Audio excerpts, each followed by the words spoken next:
Today, the man accused of covering up and moving on some of the Catholic Church's worst pedophiles was finally forced to testify in a Victorian court.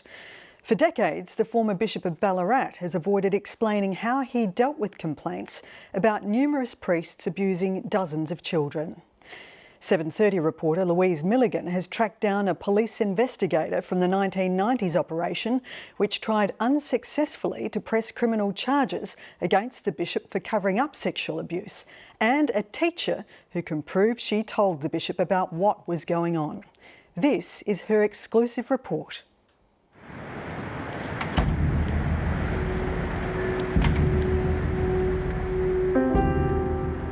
Ronald Mulcairns, once the Bishop of Ballarat, holds many secrets.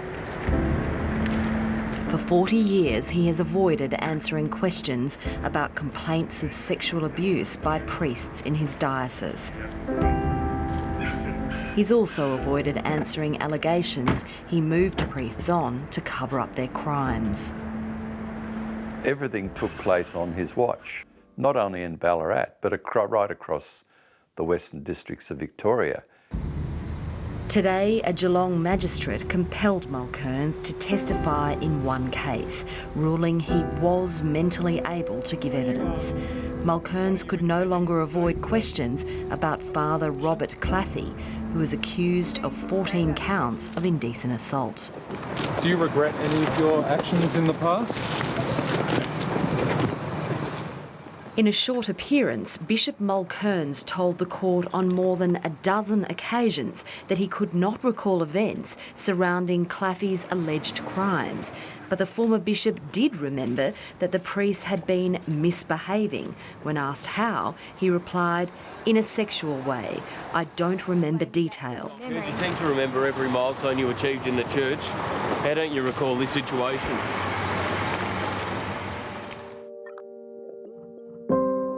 But Ronald Mulcairns remained silent about another infamous case, that of Gerald Francis Ridsdale, Ballarat's most prolific abuser, who molested hundreds of children in the diocese over 3 decades. Ridsdale gave evidence to the Royal Commission into child sexual abuse. Did it occur to you at the time that you were hurting the children? Oh, Your Honour, I'm not sure. I don't know. I don't know what I was thinking. The Royal Commission would be very interested to learn what Mulcairns knew about Ridsdale's offending.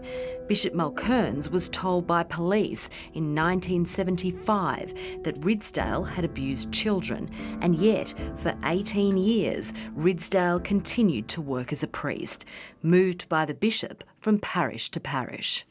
I believe Bishop Mulcairns to be culpable, and any senior person could have contacted the local police and said, "We've got this problem, what is it?" And they would have been told straight away, "This is crime and we will investigate these criminals." They chose not to say anything. Long arms.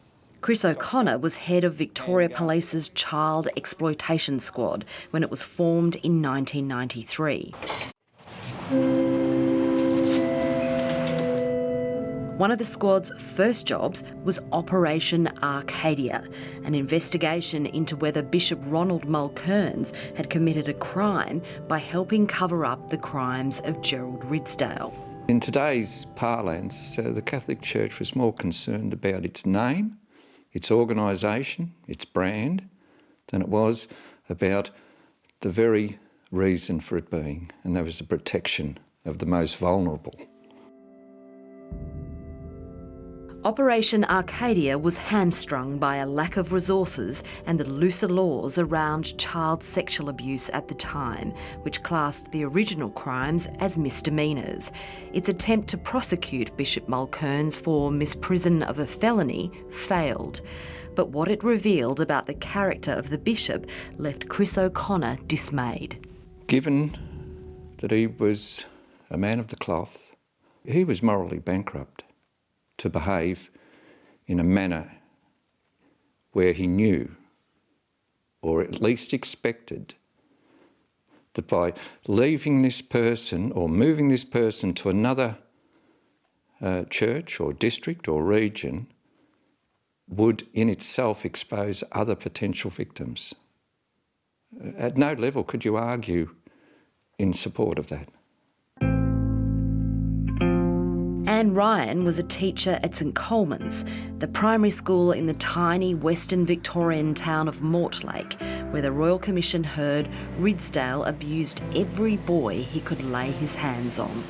He had a very strutting style when he came amongst us, and I just didn't like him. In 1982, the principal of the school, Sister Kate McGrath, was told by parents that Ridsdale was abusing their children. That same day, she arranged for Bishop Mulcairns to be told. Days later, Ridsdale was removed from the parish. But the bishop didn't tell police. He also failed to help the child victims. Documents tendered to the Royal Commission show that Sister Kate tried to arrange counselling for the families. Some of the parents wished to hold a meeting. The bishop said no, there was to be no meeting.